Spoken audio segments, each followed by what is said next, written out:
C'est Jackson pour Technoid et bienvenue pour ce nouveau test express et on va parler du Galaxy Note 8. Alors certes, le Galaxy S9 est sorti, mais pourtant il vaut encore le coup et on va vous dire pourquoi.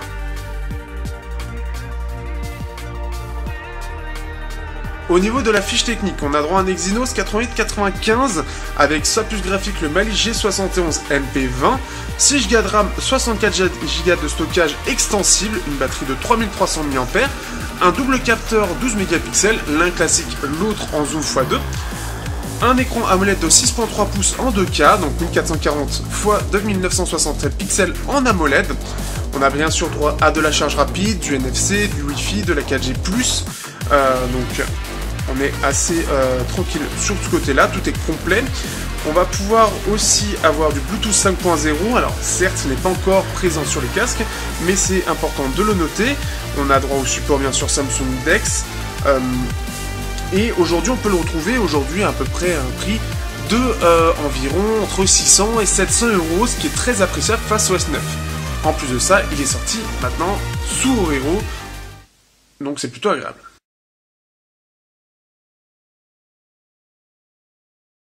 Au niveau du design, on a quelque chose qui est très réussi, ce côté 18/9 lui va plutôt bien, et le design très carré avec ses bords arrondis au niveau de l'écran le rend vraiment sympathique sur la façade avant.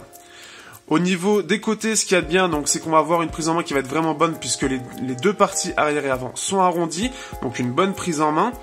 On a droit à le port jack et ça j'adore. Le stylet bien évidemment, on en parlera rapidement dans la partie logicielle. On a le port SIM ici, par contre le gros souci c'est surtout ce double capteur photo, certes présent, mais absolument pas esthétique, surtout qu'il est intégré avec le lecteur d'empreintes. Et il faut aller le chercher, ce lecteur d'empreintes, ce qui fait que c'est pas du tout appréciable. Donc un petit peu dommage de ce point de vue-là, mais sinon, un smartphone très agréable à prendre en main, mais un petit peu grand, le 6.3 pouces pour aller chercher surtout la barre de notification en haut, devient vraiment compliqué à une main. Ça va être plus un téléphone utilisable à deux mains, et je pense d'ailleurs que le lecteur d'empreintes est pensé pour une utilisation à deux mains.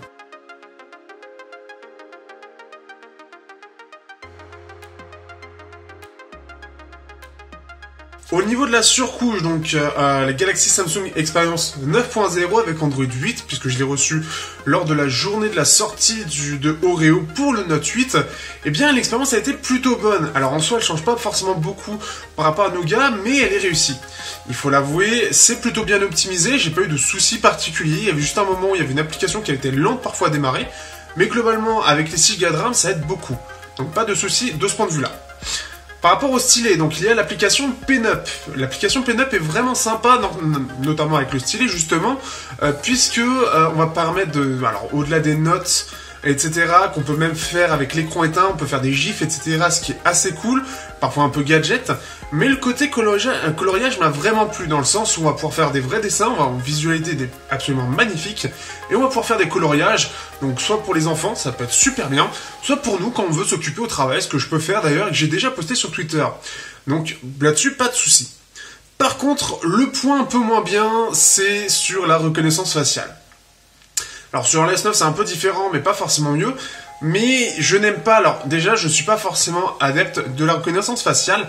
Mais sur le Note 8, et je trouve que c'est pareil que le S8, mais ça me gêne de plus en plus, c'est qu'elle est lente. Parfois elle est rapide, parfois elle est lente, tellement lente que je peux faire le schéma avant même qu'il me reconnaisse. Le lecteur d'empreintes aurait pu être la bonne alternative, mais étant trop mal placé, en tout cas, est fait pour être utilisé à deux mains, eh bien, c'est pas très pratique à utiliser. Donc là-dessus, je suis un petit peu déçu, c'était prévisible, mais je reste déçu quand même. Au niveau de l'écran, donc on est sur un écran OLED 6.3 pouces, donc qui est en plus de ça incurvé sur les côtés. Alors le côté incurvé, je vous rassure, il est moins présent que le S7, donc ce qui fait qu'il ne va pas gêner à l'utilisation, ce qui est déjà une bonne chose. L'autre chose, c'est que l'écran est toujours aussi magnifique, ce qui est déjà assez agréable, mais en plus de ça, alors de base, il est en Full HD, ce qui est largement suffisant, et vous pouvez le balancer en 2K si vous voulez. Par défaut, c'est du Full HD. Donc pas de vrai problème que j'ai par rapport à cet appareil-là, sauf les rayures. Alors le Corning Gorilla Glass 5, c'est pas encore ça de mon côté, hein, il y a des belles rayures après diverses utilisations, donc ce qui fait que c'est un petit peu dommage. mais l'écran, j'ai vraiment rien à dire dessus. Le support du HDR10 pour tout ce qui est format en HDR, par exemple sur Netflix, va être très appréciable. Déjà, l'écran est très beau. En plus de ça, vous pouvez choisir si vous voulez que ce soit plus ou moins coloré, mais en plus avec ça, ça va être le petit plus qui peut être sympathique.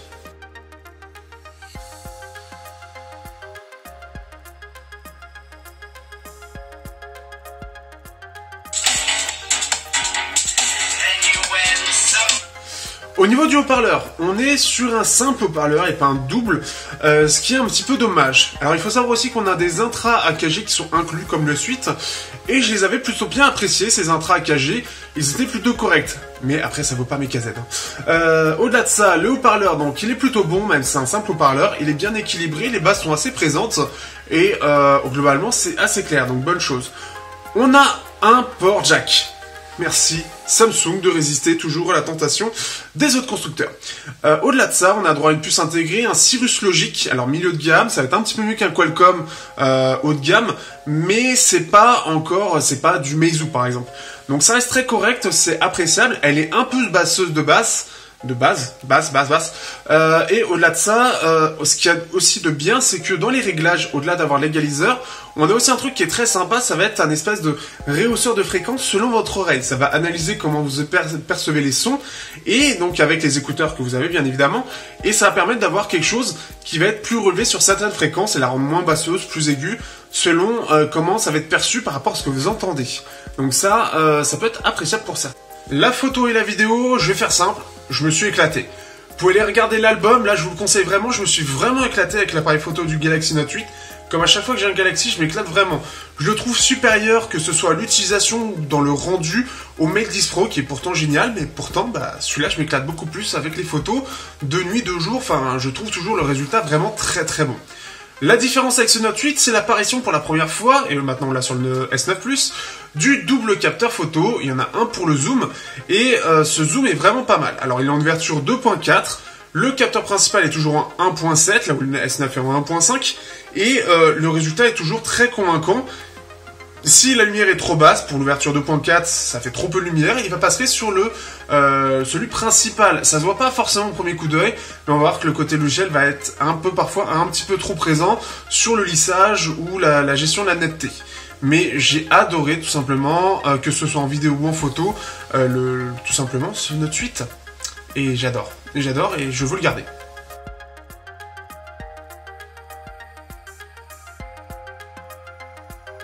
Au niveau de l'autonomie, on a droit à une batterie de 3300 mAh. En soi, ça reste très correct, un peu moins qu'un S8 Plus. Et alors, moi qui l'ai eu directement sous Oreo, je trouve l'autonomie plutôt bonne, mais beaucoup de gens autour de moi la trouvent assez discutable, voire très moyenne. Donc, est-ce qu'il faut remettre à zéro avec la mise à jour et ça aiderait pour l'autonomie? C'est possible, mais je ne suis pas sûr. Au-delà de ça, on a de la charge rapide, et en termes d'autonomie, en gros, personnellement, j'en suis entre 5 et 7 heures écran allumé.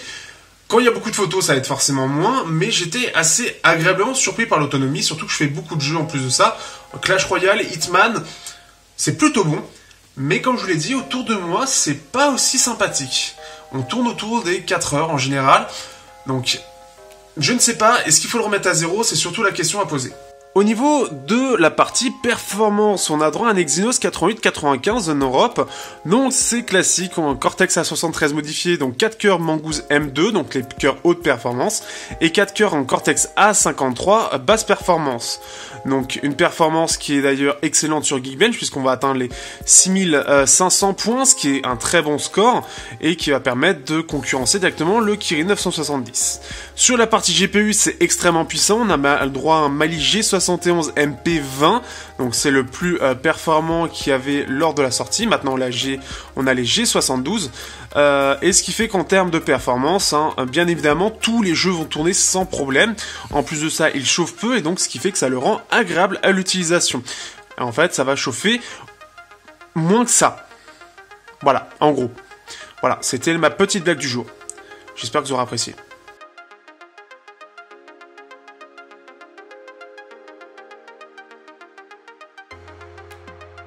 Alors, que penser de ce Galaxy Note 8?